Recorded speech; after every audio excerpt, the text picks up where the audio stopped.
Hello, my beautiful and wonderful people. My beautiful and wonderful people.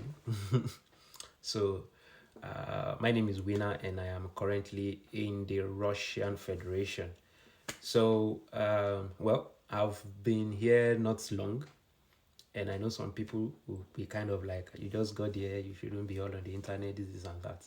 Yes, understood, but I have a lot of people back home, a lot of friends that are also preparing to come, and they've been asking me what my experience at the point of entry was like, you know, point of entry at Russia. So I making this video just to make the work easier for me, and plus I've not really been doing anything since I came. So I'm kind of like free, you understand. Though I've been doing some registrations, but most of my time I've just been lying down, and I just decided to make this video because of this extra time that I have. So yeah, let's get straight into the main video. What my experience was like was, well, it wasn't, I won't say it was stressful, though it was a bit tasking, but it wasn't, I won't say stressful. So I arrived Moscow from Morocco around, because my connecting flight was Morocco, around let's say 6:20 a.m., 6:30 a.m. Russian time. So when I got in, we were told to go and do biometrics. We submitted our passports, they checked through it.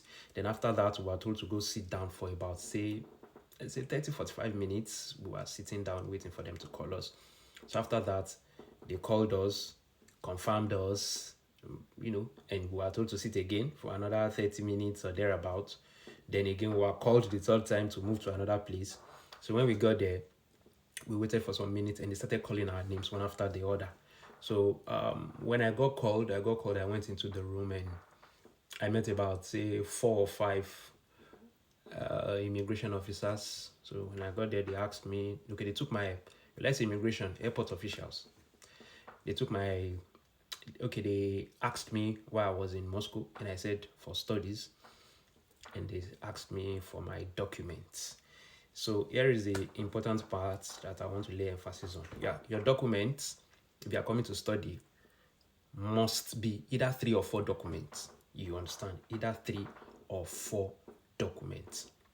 So the number one is your passports. In my own case, it was 3: passport, invitation letter, and letter for airports.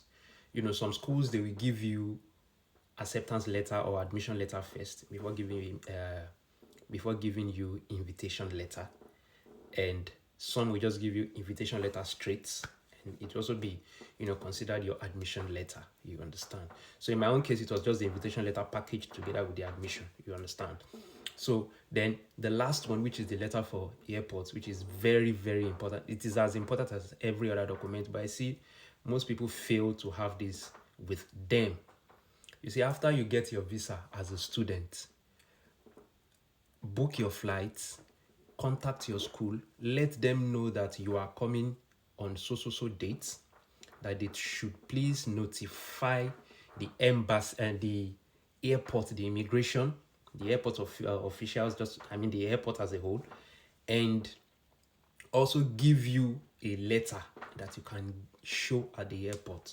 So on that letter, they are going to write it there. They are going to, state your reason for coming. They are going to tell them that they are the one that are receiving you.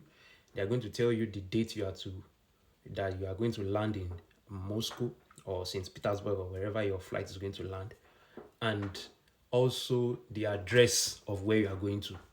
You understand? So those are the important things that will be listed in the letter. So they are going to send you a copy of that letter, and they will also send a copy of that letter to the airport. You understand?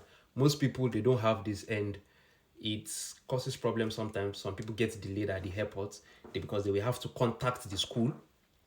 You understand? They will have to contact the school. Then the school, we have to now still check through to confirm, okay, is this also person coming or not? Because they didn't have the information that you are coming. You understand? So they have to go through a process. So it might delay you. You might spend up to 4 or 5 hours, even more than. I heard of some cases of it. Some people even, spending more than. Some people even had to sleep there. You understand? Because the school have to confirm. And another thing I would advise you against is, don't let your flight fall on a weekend. say you'll be leaving Nigeria, wherever your country is, and then you'll be landing in Moscow on a Saturday or Sunday.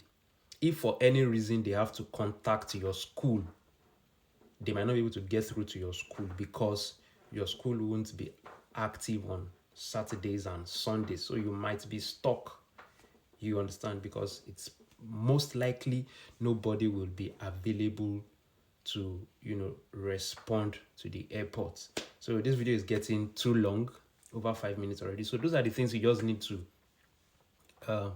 take into consideration before coming. Those are the documents you have to have, and that is my own experience. So after they collected my phone, they collected my documents, you understand, I didn't have the hard copy. It was in my luggage, and I hadn't collected my luggage, because after immigration and all, you get your luggage. So I showed them the soft copies that I had on my phone. So after checking the soft copies, I noticed, because after he gave me back my phone, I noticed, some messages. He already connected to the internet and he went through my phone. I noticed some messages came in and all.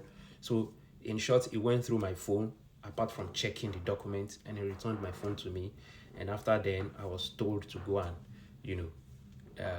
get my immigration card before moving into Moscow. So that's it. So on my next video, I'm going to talk about my experience concerning SIM card registration, connecting, finding my way from the airport to the train station, because I booked a train from Moscow to where I was going to. So thank you for watching this video. I want you to like, I want you to share, and I want you to subscribe. Thank you.